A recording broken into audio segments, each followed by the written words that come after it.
ఈరోజు అనమాట మంగళవారం. నేను మా అమ్మాళ్ళ ఇంటికి వచ్చిన తర్వాత మంగళవారం చేద్దామని అనుకున్నాను అనమాట. అందుకోసమనే నేను మార్నింగే లేచి ఇల్లు మొత్తం నీట్‌గా కడిగేసి, దాని తర్వాత దేవుడి గది మొత్తం శుభ్రం చేసి, బొట్లు పెట్టేసి, ముగ్గులు వేసేస్తున్నాననమాట. ఇది మా బాబు కోసం మొక్కుకున్న మొక్కండి. ఈ మంగళవారం చేస్తానని. ఇంకా నేను కలశాన్ననమాట ఏర్పాటు చేసుకుంటున్నాననమాట. దానికోసమని ఒక మంచినీరు కలశాన్ని తీసుకొని, దాంట్లోనే కొంచెం పసుపు, కొంచెం కుంకుమ వేసి పక్కన పెట్టాను. ఇంకా పసుపు, కుంకుమ వేసిన తర్వాత వేప కొమ్మల్ని పెట్టుకోవాలనమాట. ఎందుకంటే అమ్మవారు వేప కొమ్మల్లోనే ఉంటారు కాబట్టి వేప కొమ్మల్ని పెట్టుకోవాలి. వేప కొమ్మలు అయితే పెట్టేసాం కదండి. ఇంకా అమ్మవారికి బొట్టు పెట్టాలి.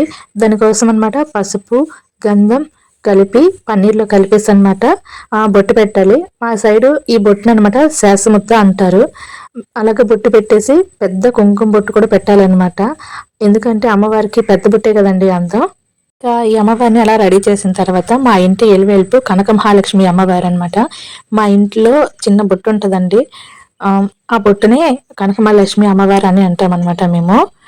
ఇంకా అమ్మవారికి కూడా కుంకుమ పసుపు బొట్లు పెట్టేస్తామండి. పసుపు బొట్లు అన్ని పెట్టేసిన తర్వాత ఇంకనమాట పువ్వులు, ఇవి మా పెరట్లోనే పూసే పువ్వులేనండి. ఈసారి నాకు ఎందుకో పువ్వులు అంత ఎక్కువగా దొరకలేదు.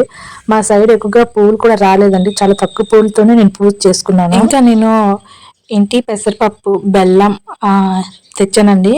ఇంక ఇదంతా ఓవరాల్గా మా అమ్మ వాళ్ళ పూజ గది. ఇది మొత్తం మా పూజ గదినండి. మా అమ్మ వాళ్ళది చాలా పెద్ద పూజ గది. నేనైతే పూజ మొత్తం ఏం షూట్ చేయలేదండి. ఎందుకంటే మా అమ్మ తిట్టింది అనమాట, అలా పూజ ఏంటి షూట్ చేయకూడదు అనుకుని.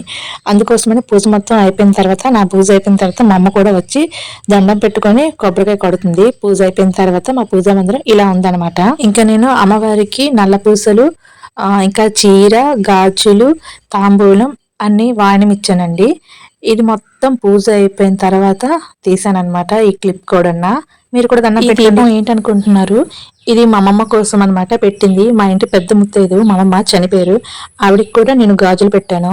ఇంకా మన అమ్మవార్లకి ఉపారం ఇవ్వాలి కాబట్టి ఉపారం ఇచ్చిన తర్వాత లైట్లన్నీ ఆపేసి గది తలుపు మూసేయాలి కాబట్టి దాని ముందు తీసిన క్లిప్పేనండి ఇది. నేనైతే మా బాబు కోసం మొక్కిన మొక్కు అయితే నేను తీర్చేసుకున్నానండి. నా పూజ మొత్తం ఇలా చేసుకున్నాను అనమాట. కంప్లీట్ అయిపోయింది నా పూజ. మీకు కనుక ఈ వీడియో నచ్చితే లైక్, షేర్ అండ్ సబ్స్క్రైబ్ కూడా చేసేయండి.